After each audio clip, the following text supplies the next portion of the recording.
Književni jezik je izuzetno važan za život jedne zajednice i lični razvoj svakog njenog pripadnika. Važno je da znamo osnovne podatke o razvoju književnog jezika kod Srba od početka do savremenog književnog jezika.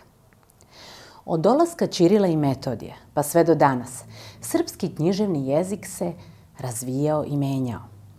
Vukov rad na reformi jezika je posebno uticao na stvaranje našeg književnog jezika.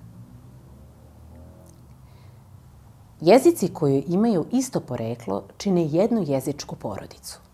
Većina evropskih jezika potiče od praindoevropskog jezika i pripada indoevropskoj jezičkoj porodici. Iz indoevropskog jezika nastalo je više porodice jezika. Slovenska, germanska, romanska, keltska i druge, kao i zasebni jezici, grčki i albanski i jermenski, koji nemaju srodnike. Praslovenski jezik je najstariji slovenski jezik od kog su se razvili svi slovenski jezici.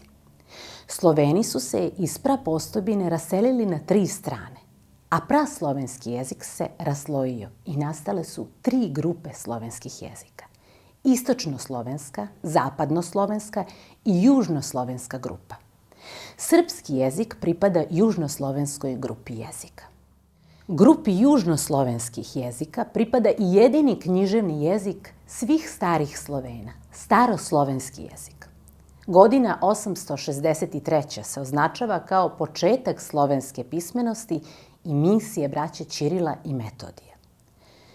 Na zahtev moravskog kneza Rastislava da mu pošalje učene ljude koji će među Slovenima širiti hrišćanstvo i pismenost, vizantijski car Mihajlo za misiju određuje Konstantina, Ćirila i njegovog brata Metodija. Pre polaska u misiju, Ćirilo i Metodije su preveli neophodne biblijske knjige sa grčkog na slovenski jezik i zapisali ih pismom glagoljicom. Glagoljica je prvo slovensko pismo koje je nastalo po ugledu na grčko pismo u 9. veku. Naziv je dobila prema reči glagolati, što znači govoriti. U srpskim krajevima glagoljicu je ubrzo zamenila ćirilica, a u zapadnim krajevima latinica. Ćirilica je drugo slovensko pismo nastalo krajem 9. i početkom 10. veka po ugledu na grčko pismo. U toku 12. veka javljaju se redakcije ili recenzije slovenskog jezika koje su zapravo značile unošenje elemenata narodnog jezika u staroslovenski jezik. Takvom jednom redakcijom nastaje i staroslovenski jezik, odnosno srpska redakcija staroslovenskog jezika. Najstarije sačuvano delo na srpsko-slovenskom jeziku i ćiriličnom pismu je Miroslavljevo jevanđelje, nastalo krajem 12. veka.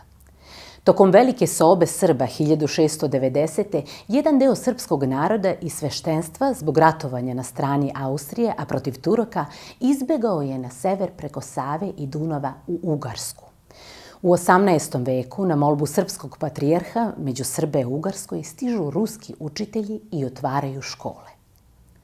Donose sa sobom udžbenike i knjige na rusko-slovenskom jeziku, koji Srbi prihvataju i uče, a kasnije ga mešaju sa srpskim narodnim jezikom. Mešanjem rusko-slovenskog sa elementima srpskog narodnog jezika nastaje slaveno-srpski jezik u drugoj polovini 18. veka. Slaveno-srpskim jezikom pisao je Dositej Obradović. U drugoj polovini 18. veka Vuk Stefanović Karadžić pokreće reformu jezika. Zalaže se da narodni jezik bude književni i piše prve srpske gramatike i rečnike. 1847. godina je godina Vukove pobede i objavljuju se dela pisana narodnim jezikom. Od pesama Branka Radičevića do rasprave o jeziku Đure Daničića. 1850. se postiže Bečki književni dogovor između Srba i Hrvata o zajedničkom književnom jeziku. Kao osnovica književnog jezika uzeto je štokavsko narečje i ijekavski izgovor. Vukova reforma jezika i pravopisa zvanično se usvaja 1868. godine i do danas se upotrebljava standardni srpski književni jezik sa neznatnim promenama koji donosi vreme i napredak društva.